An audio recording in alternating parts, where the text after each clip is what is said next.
I'm Katrina, and this is Sow and Tear, and today we're going to start a new garden bed. You don't have to have anything special to start this. If you want to, you can plant right into the ground, but in my area I have clay soils, so clay holds on to nutrients, which is really good, but it also really holds on to water, so you can drown plants if you have too much clay. So what I'm going to do now is I already have one wheelbarrow of native soil. That's from when I dug my pond a long time ago. So this is not topsoil. This is soil that's, probably doesn't have that much nutrients in it, but it has a high clay content, which means it can hold on to nutrients. So I've already dumped that here. I'm going to add a few other materials, some bag materials, and then it will basically be done. You don't have to make a border. I will eventually make a border with this urbanite that I jackhammered out of my park strip. That's what I've done my other raised beds with, but you don't even have to have a boundary. As long as the dirt stays in place, the soil stays in place, you're fine. So let me show you some of the other materials and we'll get it built.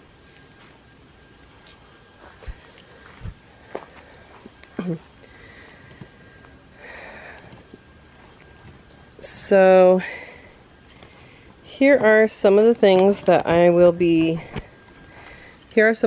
be adding to our native soil.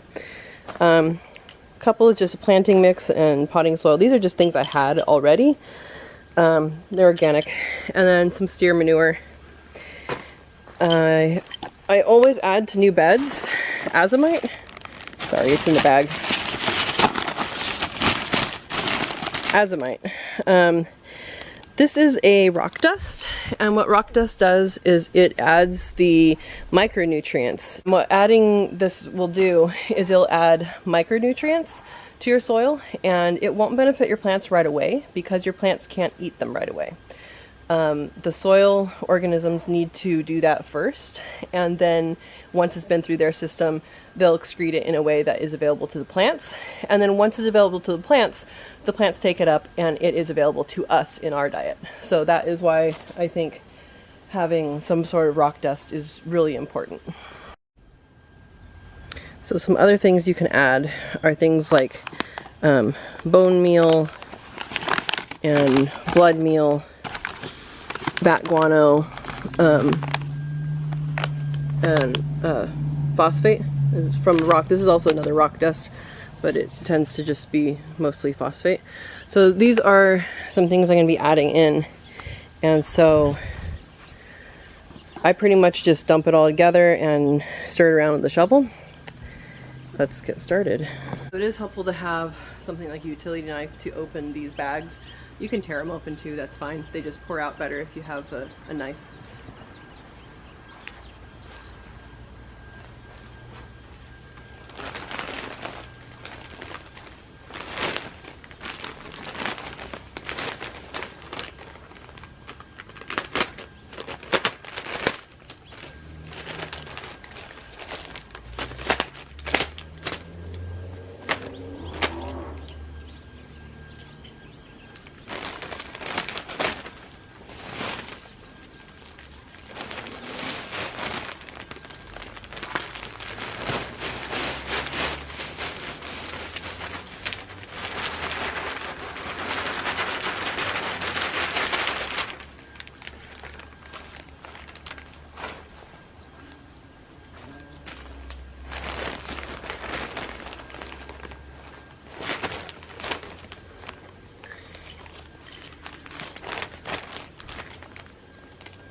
I guess my knife is a little dull.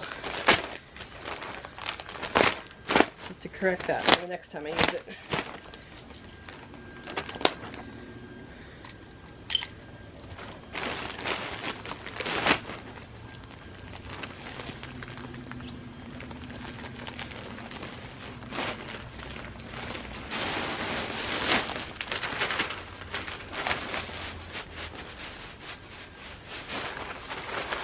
You can mix this in a wheelbarrow. Sometimes that's you get a little better mix, but today I'm just mixing it in place.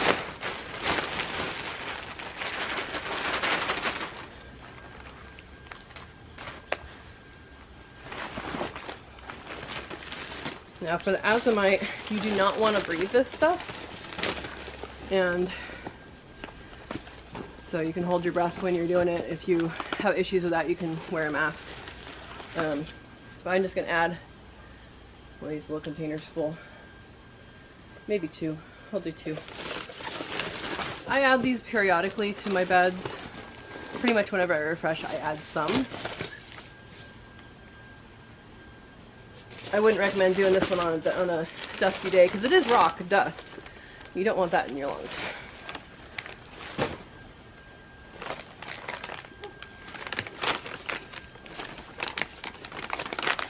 Well, this is a bag that busted open, so I'm just pouring it out from that hole. Now each of these nutrients adds different things. Each of these bags adds different nutrients. And so when I'm starting out, I'll add a little bit of everything. And then you can edit that as you go pretty much. If you're seeing certain things happening with your plants, you can add different things.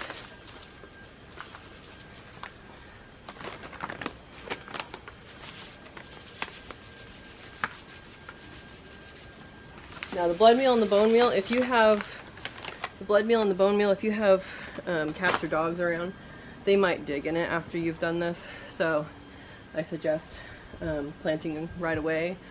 Or for cats, you can actually put in upside down plastic forks. It actually works. I'll put a picture here if I can find it of what I did several years ago.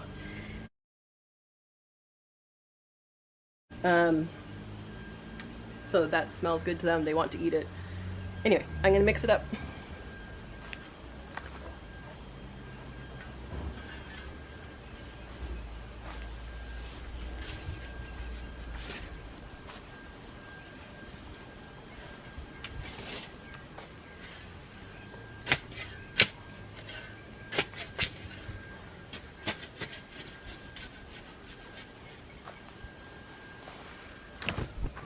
Bring you guys down lower so you can see what I'm doing.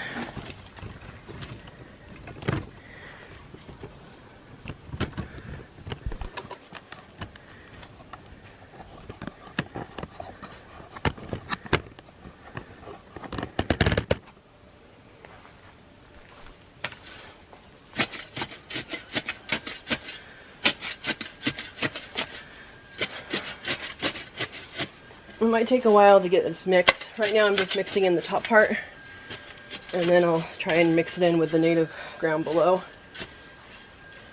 or native dirt that I brought in.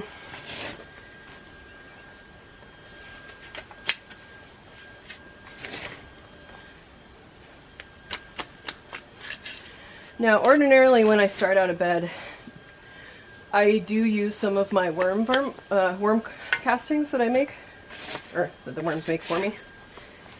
But I decided not to do that this time because I'm going to be planting garlic in this bed, and I want to be able to harvest a bunch of it, and it doesn't like to get shaded out.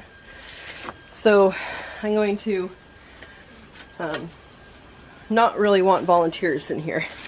And worm compost tends to have things like tomato volunteers and squash volunteers, and I don't really want that in this bed right now. Now later this bed might be something else and it will be fine to have those things, but right now I don't want that. So it's pretty easy to mix. I'm just kind of tossing it right here to mix it, and you can see I'm starting to get some of that clay layer.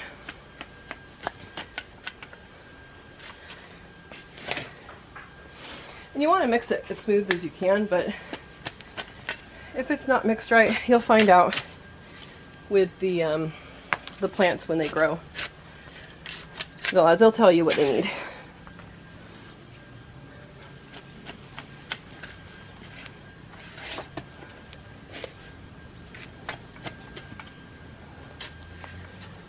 And I'm just tossing these rocks out.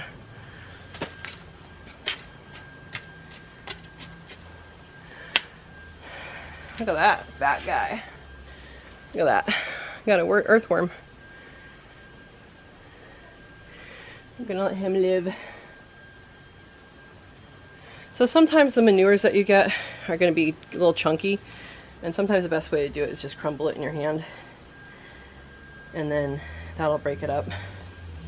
This one wasn't too bad like that.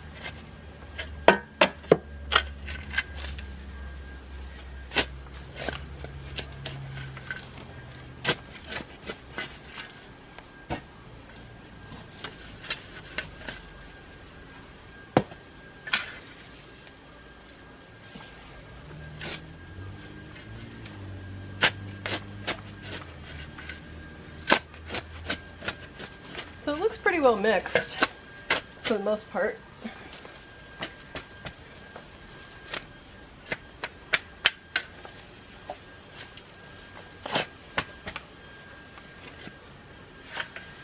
Alright, so next thing is I'm going to kind of smooth the top. So you can have, like this back side is going to be a little bit angled, that's okay. But I'm going to be putting automatic water in here. It's a secret to success right there, automatic water. And water flows downhill. So I'm going to want to kind of level this off, smooth it out as much as I can. And again, this can be adjusted later. Just patting the sides, and there you go. Now, it doesn't look raised because this part right here is a pathway, where the pathway begins, right here. But if you look down there, it's about a foot lower than where our current bed is. And that's a pretty small bed, but that's okay. We can plant things there. Like I said, you can use rocks or anything you want to make it a border, or it can just be a pile of soil. That works fine. So you don't need a whole lot of, you know, money to be doing this. So yeah, it should have good water retention. It should have good drainage now. And I'm going to go ahead and plant this with garlic. So here's a raised bed that's not really raised, and I hope you enjoyed it. I hope you are able to do some beds of your own, and enjoy. Like, subscribe, and share it, please. Thank you.